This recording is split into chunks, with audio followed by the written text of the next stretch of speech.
Now we're coming to osteoporosis. This is really interesting, and this is one of my favorite parts of this chapter. Um, what we want to remember is that there are two conditions. The first one is osteopenia. So osteopenia is called the precursor for osteoporosis, which means it's the thing that comes before it. So you don't just go from healthy bones to osteoporosis. You go from healthy bones to weak bones, osteopenia, that continues breaking down, and then you end up with osteoporosis. So we have our picture over here on the right. The other thing that I like to imagine is a sponge, like a real sponge. Like you could picture a dish sponge, but like picture an actual sponge that you would get from the ocean. This is what your bones are like. There is spongy. It's called spongy bone. Um, but if you look at the one on the left, the normal bone, you can see that there's not a lot of space there.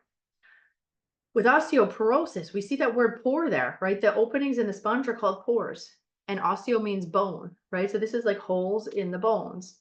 Um, this is when your bones basically turn into Swiss cheese, and it can get worse and worse and worse until then very little exertion causes those to shatter because we have muscle on that, we have fat on that, right? There are things that we need that to be what we like the bones are going to be like the levers for movement that everything is going to come off of. But if they can't bear that stress, then they're going to break. Um, so this is where the bones become very fragile.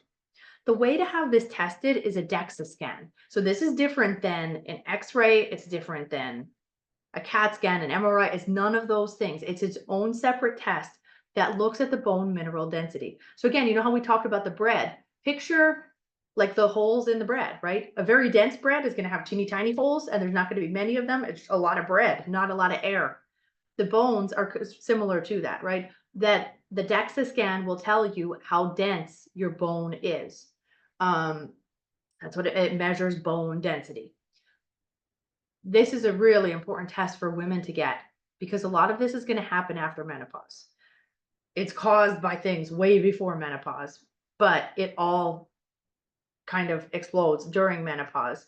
And you can get it tested every couple years. You don't get it often, but you can get it every few years. And it's really important to track what's happening with the bone density over time.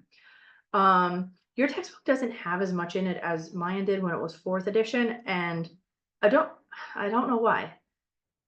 I don't know if it's that people maybe the information is kind of dire, right? It's dark. It is not uplifting, but it is reality. So I don't know if maybe there was problems with how people were presenting the information or what, but there are all these studies that show like if a woman breaks her hip after menopause, then like it's crazy. Something like a 1 in 3 chance that she's going to die within a year.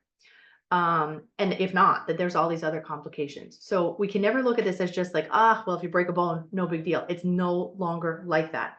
It's a very, very serious condition. And I think it's one of the most important things to get women to do the right things when they're younger to prevent this from happening. Okay, so how does this occur? Now, when you think of our body, almost all of the cells, most of the cells, right, in different systems of the body will just regenerate. The old ones, we get rid of them, the body flushes them out, and then we lay down new ones in their place. So we're thinking of like, think of your hair, think of your skin, right? These are the ones that we're aware of because you feel your hair come out. You can sometimes see your skin slough off. You don't have to do anything to make that happen, right? That's just going to be happening automatically, just the same way that our heart beats and we breathe, like you don't control it. Bone is different. Bone remodels, meaning putting down new cells, only when it's placed under stress. However, you can't say, well, I'll keep the old ones. No. When their time comes and they're done, then the body cleans those out. What happens is there's nothing new that is put in its place. And that's where we end up with these big holes. So you have to put stress onto the body. That's the only way to make new bone grow at the rate that is going to match the elimination of the old bone cells. And again, this is kind of minimized in your book, but This is so, so important. It's not just working that's going to do that. It's working at an intensity level of 75% or higher. So I think one of the saddest things is when you see these women, they're like, okay, they've been diagnosed with osteoporosis and they're going to do like, like literally, I'm not joking, like lifting like a can of soup. And, they feel really good about themselves. It's not doing a thing for their bone density because unless they can only lift 1.5 cans of soup, right? They're not there. It has got to be 75% or greater. And that's why I really like to do stuff with this group because it's going to be like you got to weigh that against the risk, right? So now we're picturing, oh boy, do we have like super heavy weights? No. So you can figure out like the alternative equipment that allows them to be working over 75%. That is going to be enough to stimulate new bone growth. All right. So what causes it? That we talked about, lack of physical activity. That's important. Smoking eats holes in the bone. Excess alcohol consumption eats holes in the bone. Low calcium, right? If you don't give the body what it needs in order to develop new bone, then it can't do it, regardless of the other things.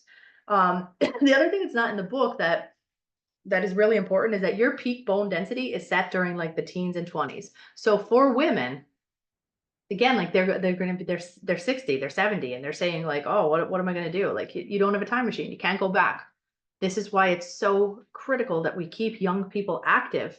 Um, Nobody cares. I wouldn't have cared when I was a teenager. You can't even think about being the age where osteoporosis would matter. That's not going to ever motivate a young person.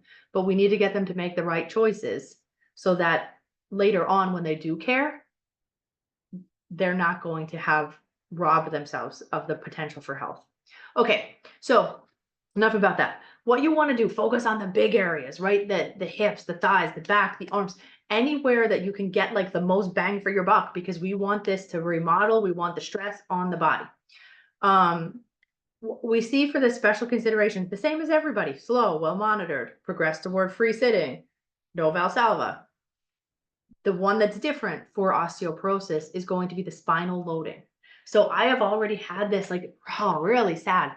Like one person that I was teaching the college course for the CPT certification exam, and she was in awesome shape, like awesome, super strong. And we were going through the machines, teaching everybody to do the machines, and she wanted to leg press, and she wanted to leg press heavy. I said, absolutely not. Like, I know how fit you are. But we are basing this is like the iceberg thing. We are basing this on what we see with the muscles. We also know that you have osteoporosis. We know that your bones could shatter under the impact of the leg press. So no, you can't do that, right? So anything like, in most particular, squatting and leg press, things that are going to put so much pressure onto the spinal column that could cause it to shatter. And again, like that could be the death of that person. It's never worth that risk.